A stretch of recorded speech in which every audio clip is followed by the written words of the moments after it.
Salut à tous, bienvenue sur ma chaîne Master Teacher Serein. Ici nous parlons de l'éducation. Alors aujourd'hui nous allons parler des pays asiatiques et en particulier dans les relations. Aujourd'hui nous avons un thème assez spécifique, c'est sur ce qui se passe dans les relations entre les étrangers et les asiatiques. Récemment j'ai fait une vidéo sur qui faisait mention du fait que les Asiatiques, les femmes asiatiques étaient les plus attirantes de nos jours, les plus désirables de nos jours par les hommes de ce monde. Et aujourd'hui, on va donc développer ce qui se passe réellement. Est-ce que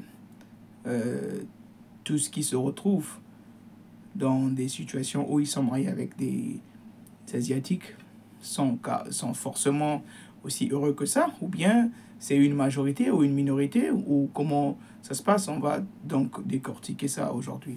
J'ai en face de moi une personne qui est très curieuse, qui a des questions assez nombreuses sur les relations entre les Asiatiques et les étrangers. D'accord, donc je vais lui accorder la parole pour qu'elle me pose ses questions et on va essayer de répondre au mieux qu'il faut.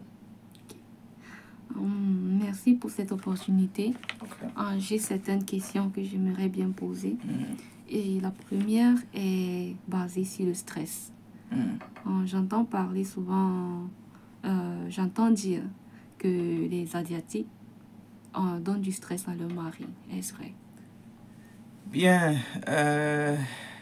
en tout cas, c'est bel et bien vrai. Alors, je vais essayer de donner deux exemples plus précis. Okay. On va parler d'un ami à moi qui, on était tout ensemble. Alors, il était marié, enfin, il est marié avec une femme asiatique qui, pourtant, tout allait bien à cette époque-là. Alors, comme il est habitué à être indépendant, il a voulu se faire des vacances. Et il a décidé, après 2 mois de mariage, d'aller se retrouver un peu seul. Alors quand il est parti, il était censé aller peut-être pour 3 semaines, 2 semaines, mais il a fait quasiment 1 mois. Et quand il revenait, malheureusement, à son retour, il se rend compte que, bon, la femme n'était plus à la maison. Et il se demande qu'est-ce qui s'est passé. Étrangement, il y avait aussi les factures du courant, de l'eau, tout ce qu'il faut payer à l'étranger ici. Alors il se rend compte que bon, la femme n'est plus là, les factures sont là, et lui-même quand tu prends des vacances et tout, bon, mais tu te dis, bon, peut-être que la femme a couvert, sinon, vu qu'elle n'a pas exprimé cela avant, il essaie alors d'appeler la femme, et la femme lui dit carrément que non, c'est fini entre nous parce que tes vacances ont trop pris du temps et tout, moi je passe à autre chose. Et donc, tu te rends compte que le gars a commencé à nous appeler, nous faire comprendre que, oh voilà, ceci, cela, cela. Et après, il demandait de l'aide pour qu'on puisse le prêter de l'argent pour payer les factures de la maison et puis essayer de revenir encore à la vie de tous les jours. Et donc, tu te rends compte que c'est un stress qui peut carrément te rendre mal à l'aise. Un autre point, ce serait dans les problèmes de tous les jours. Il peut arriver que, quand on vient d'étranger, les choses qui arrivent, que tu te retrouves dans des situations où que ce soit toi qui es causé ou pas, mais tu étais au mauvais endroit, à la mauvaise heure et tout. Donc, il peut arriver qu'il t'arrive des choses. Et quand cela arrive, dès que tu te retrouves dans des situations où c'est un peu bizarre, c'est un peu, s'il faut dire, la justice entre là-dessus, alors ta femme, un ami à moi, qui a vécu cela aussi, alors il s'est retrouvé en prison pour quelque chose qui n'a pas vraiment été directement inculqué et tout. Mais sauf que, bon, c'est arrivé comme ça, donc on l'a inculpé comme ça. Et donc, sa femme a su l'information, parce qu'on l'a appelé en premier, parce qu'on s'est dit que c'était, voilà, c'est qui était proche. Quand elle arrive, ce qu'elle décide de faire, c'est de présenter les documents du mariage pour le divorce. Parce que pour elle, c'est un stress qui vient de s'ajouter. Tu vois?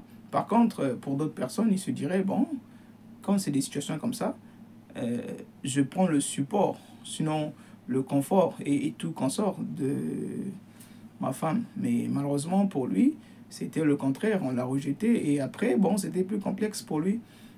Parce que même, tu es dans un pays étranger, alors tu t'attends à ce que peut-être qu'on te protège, mais on te laisse dans le pétrin. Donc c'était un peu plus difficile. Donc le stress en tant que tel, il y a beaucoup de contextes, il y a beaucoup de façades, mais c'est ces deux exemples-là que j'aimerais citer pour l'instant. Ok, si je comprends bien, ce n'est que le stress arrive seulement quand vous êtes dans des problèmes ou bien quand vous voyagez seulement. Et en dehors de ça, il y a les bons moments aussi dans le mariage. Bien sûr que oui, bien sûr que oui. Vous savez, en toute chose, le début est toujours aussi excitant qu'il faut, hein, pour tout le monde. Que tu sois un enfant ou un adulte, si c'est quelque chose que tu as fait pour la première fois, ça sera toujours excitant. Mais après, tu t'habitues à ça et puis ça devient un peu bizarre.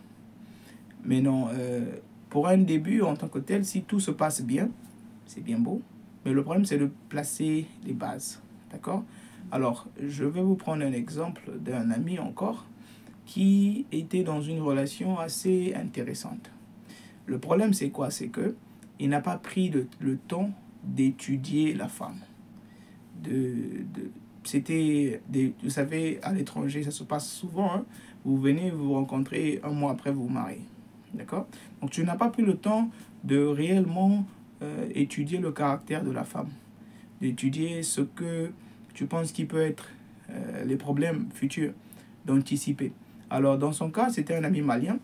Ce qui s'est passé, c'est que ils sont rentrés dans le mariage, ils sont dans le mariage et tout. Et après 2 mois, ils se rendent compte que, bon, voilà, la femme lui imposait un rythme à suivre que peut-être qu'il ne pouvait pas gérer. Ok. À part les arrestations et les vacances, est-ce qu'il y a autre chose dans le mariage qui peut stresser plus que ces deux choses que tu as citées? Ok. Bien sûr que oui. Ok. Je vais te donner un exemple un peu plus concret. Ok. Bon, prenons le cas d'un mariage où la personne avec qui tu te maries aujourd'hui n'est plus la même demain. Et c'est ce qu'on a vu. Moi, j'ai des amis ici qui, au début, bon, enfin, la femme faisait tout. Hein. Elle était à 100% à l'heure. Ça partageait les responsabilités et tout. C'était un travail de complémentarité. On avançait ensemble. Mais après le mariage, tout a changé. Ce qui s'est passé, c'est que la femme a décidé de ne plus travailler parce que pour elle, c'est un accomplissement déjà de se marier. Parce que, bon, voilà. Et non seulement ça, les factures qu'il faut payer, les taxes, il y a même des femmes qui vont plus loin. Il y a des petits trucs qu'il faut faire de tous les jours, comme le shopping, les chaînes et autres, les ongles et autres. Ça peut ramener à des budgets qui peuvent dépasser même ce que tu gagnes. Et à un certain niveau, tu te rends compte que ça commence à te stresser. Surtout pour les hommes ambitieux, tu te rends compte que bon, tu es carrément cloué. Et voilà, c'est tout ça le stress.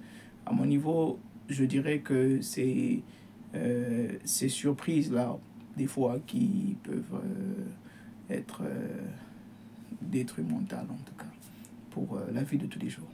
Donc, merci beaucoup. Ok, on avance sur le deuxième point, Ok. qui est basé sur l'infidélité. J'entends dire que les Asiatiques sont un peu infidèles. Qu'est-ce que tu peux donner ton avis à ce sujet? Bon, je dirais oui. Et en particulier, c'est en fonction des opportunités que tu donnes, en fait, à la personne qui est avec toi. J'ai un ami qui s'est retrouvé dans des conditions où, alors, il a eu à se marier avec une Asiatique. Et comme peut-être qu'il n'était pas informé que bon, les étrangers sont différents des Asiatiques, alors il a eu à présenter sa femme à ses amis qui étaient pas forcément bien intentionnés. Alors, ils avaient des intentions peut-être, tu vois, comme chez nous, avec les étrangers, on a tendance à faire des jeux un peu bizarres et tout, et on est un peu trop ouvert, n'est-ce pas? Par contre, ici, la culture est un peu renfermée. Alors, quand on fait goûter à la personne sa culture à soi, il faut s'attendre aux répercussions. Le gars n'a pas été prudent, alors il a eu à exposer sa femme avec plusieurs cultures, ce qui a été un peu nuisible pour lui. C'est que à la fin, quand ils ont eu des problèmes, la femme a commencé à se tourner vers ses amis. Et ses amis ont profité de la situation pour faire autre chose avec sa femme. Et vous comprenez que il y a eu l'infidélité à 100%. À la fin de l'histoire, on s'est rendu compte que la fille a couché avec la majorité de ses amis qu'il a eu à présenter à cette dernière-là. Parce que toutefois, peut-être elle cherchait recours, mais ces personnes-là n'utilisaient pas ça pour essayer de le ramener avec la femme. Mais c'était plutôt pour prendre leurs intérêts. Donc, à mon avis, c'est en fonction des opportunités. S'il y a des opportunités pour la personne de tricher, oui, je crois que c'est bien évident que il n'y a pas d'honnêteté dans ce contexte-là et il y a l'infidélité à 100%. Seulement, s'il faut être avisé pour peut-être prévoir et faire mieux avec le temps, c'est d'éviter d'associer sa vie personnelle avec la vie, avec ses relations. Parce que en tant qu'étranger, on est étranger, on reste étranger. Quand on est en relation avec une Asiatique, il faut peut-être faire la différence avec ces choses-là et se rassurer que bon, on est dans la bonne marge, on est dans le bon environnement, on est dans les conditions qu'il faut pour peut-être présenter sa famille. Sinon, la tentation, elle est partout. Et donc, c'est mieux de ne pas tenter les gens parce que l'infidélité, elle est là. Et c'est mieux de l'éviter que de vouloir tenter des gens à faire des choses qui ne sont pas peut-être voilà, supportables. Bien de choses à vous. Merci. Merci. J'ai entendu dire que après l'accouchement, l'intimité dans le couple réduit, est-ce vrai? Bien, apparemment, tu es beaucoup informé sur ce qui se passe ici en Asie. Mais voilà, ce que je peux te dire, c'est que en tant qu'étranger qui a vécu ici pendant longtemps, je te donne l'aperçu. Toutefois que la femme asiatique met au monde, elle a tendance à ne pas apprécier le fait de continuer avec l'intimité. Et donc, il arrive que le mari puisse aller dans la même maison. Si c'est une maison où il y a 2 niveaux, le mari est en haut et les enfants sont en bas. Ou bien, si c'est dans la même chambre, alors la femme reste avec l'enfant sur un autre lit et le mari est ailleurs. C'est en fonction de leur culture. Pas forcément besoin de connaître un peu trop de détails sur ça, mais sinon, c'est le contraire carrément de ce qui se passe avec nous, les étrangers. On est là, quand la femme est enceinte, c'est un moment peut-être d'ajouter les pieds, ajouter tout ce qu'il faut faire. Et quand la femme est au monde, on ne fuit pas toujours, on est là et on continue à faire ce qu'il faut faire. Et donc, c'est quelque chose qui est culturel, rien à voir avec... voilà, c'est un syndrome culturel et psychologique en même temps. Donc, c'est un peu ce que je peux dire. Ok, merci d'avoir répondu à ces questions. Nous allons avancer sur la prochaine. Ok, pas de problème. La prochaine est basée sur l'argent. Ok. Un thème un peu très, très important, je vais dire. Oui. Ok. J'aimerais savoir, dans un couple étranger et asiatique, qui gère quoi? Et concernant quoi? bien, dans les couples qui gèrent quoi, en faisant quoi, entre étrangers et puis asiatiques, ben, je dirais que c'est... Enfin, je me spécifie sur les salaires seulement, sur l'argent. J'ai un ami qui est en relation qui est profonde, qui a amené au mariage avec une asiatique. Et alors, ce dernier, toutefois qu'on était proches avant, on traînait ensemble. On était en train de faire tout ce qu'il fallait faire ensemble. Mais malheureusement, ça a changé un peu après le mariage.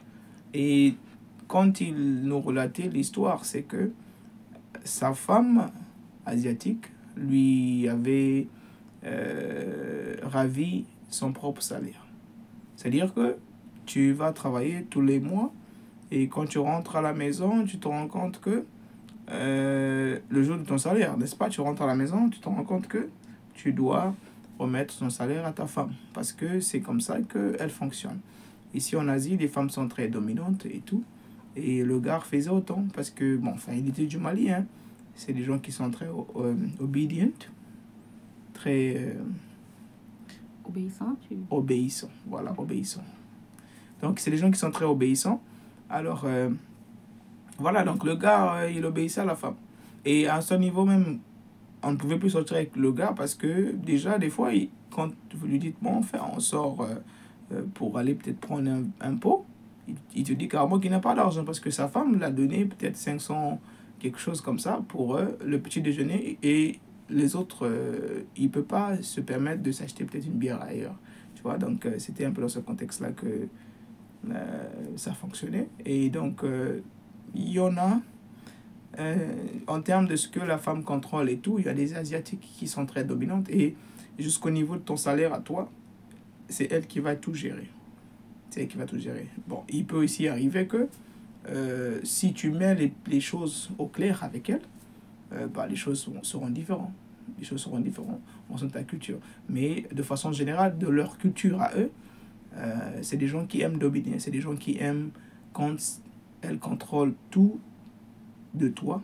Elle sait, parce que l'Asie est un pays, contrairement aux États-Unis et autres, enfin, les pays asiatiques, hein, c'est des pays qui vivent en long terme, qui vivent avec le futur. C'est pas des pays où tu vas te réveiller un lendemain et puis bon, te dire que bon, voilà, tu fais ce que tu veux. Non, c'est des gens qui planifient des choses peut-être 10 ans, 15 ans, 20 ans avant.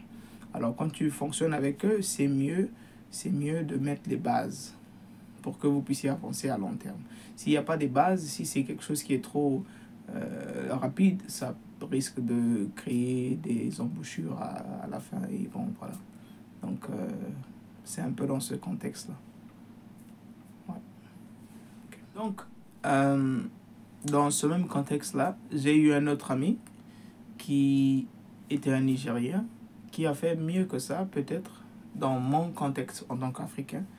Je me dis, bon, un homme doit garder le contrôle de tout ce qui se passe dans le ménage de tous les jours. Et donc, le monsieur a su faire les choses comme il se doit en tant qu'Africain. Et il a pris son temps avant de se marier et faire les choses comme il se doit.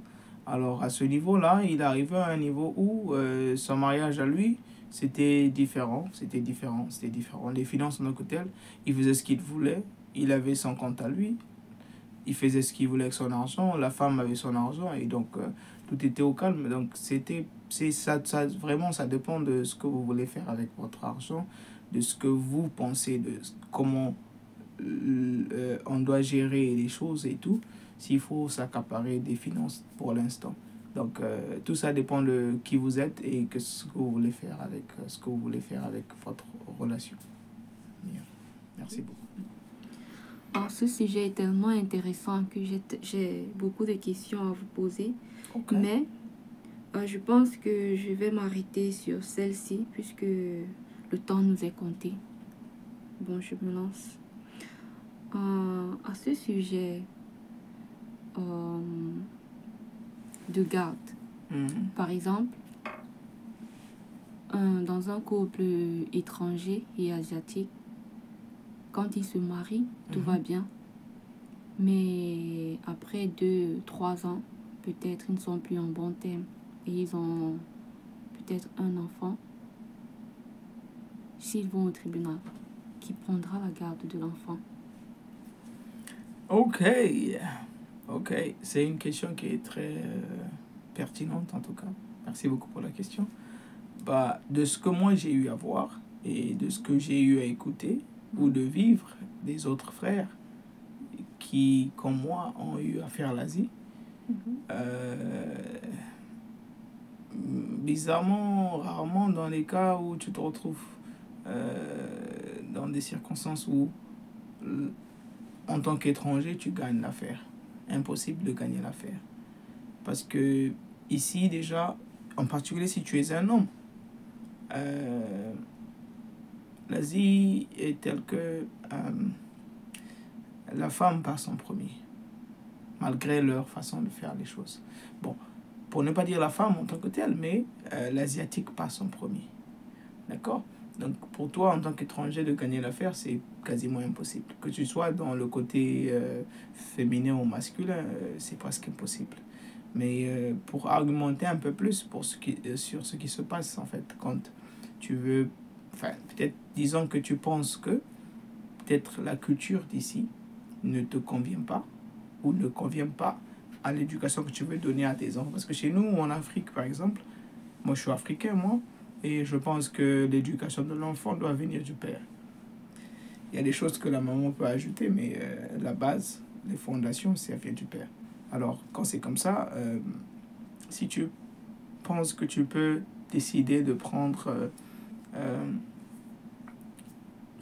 tout ce qu'il faut faire pour l'enfant et tout, parce que tu es le père, ici, ça ne marche pas. En Afrique, ça peut marcher. Les Blancs peuvent venir en Afrique, les Asiatiques peuvent venir en Afrique et avoir des enfants là-bas et prendre leurs enfants, les ramener en Asie sans problème. Mais toi, tu viens ici en Asie et puis tu as des enfants et puis tu veux les ramener dans ton coin, c'est quelque chose qui est différent. Donc, je dirais que c'est presque impossible. Et dans le pire des cas, ce qui peut arriver, c'est que quand tu veux tenter d'être aussi perturbateur, pour ne pas dire perturbateur, genre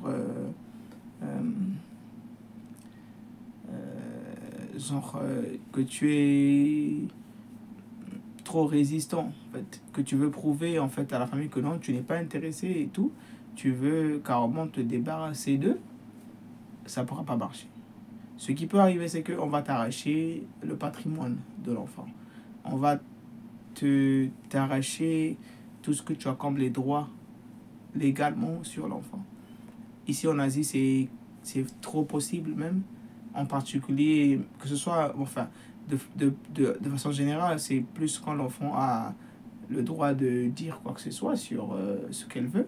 Mais de façon, la façon qu'ils éduquent leurs enfants et tout, c'est que l'enfant est attaché à la famille. Si l'enfant a accepté d'être de cette famille, n'est-ce pas?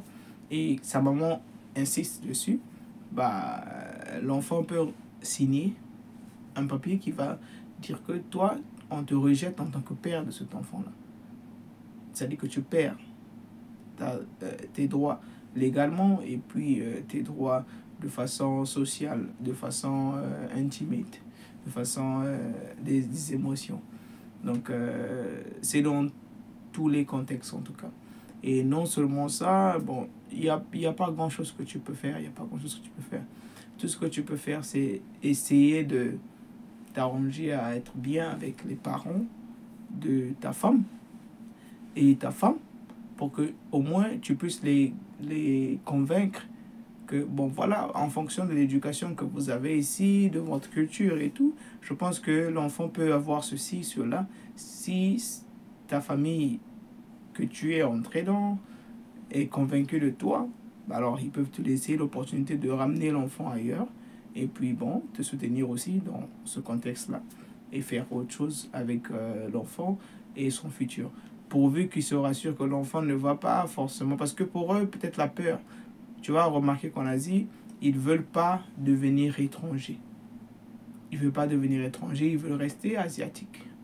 Donc, leur souci, c'est de ne pas que l'enfant oublie l'Asie et se perde dans d'autres contextes. Donc, c'est cela.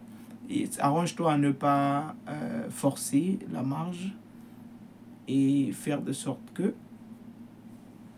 tu aies la permission des Asiatiques, de ta famille, de ta belle famille, avant de faire ce genre de choses. Sinon, tu vas perdre l'enfant et le reste. Bien de choses à toi.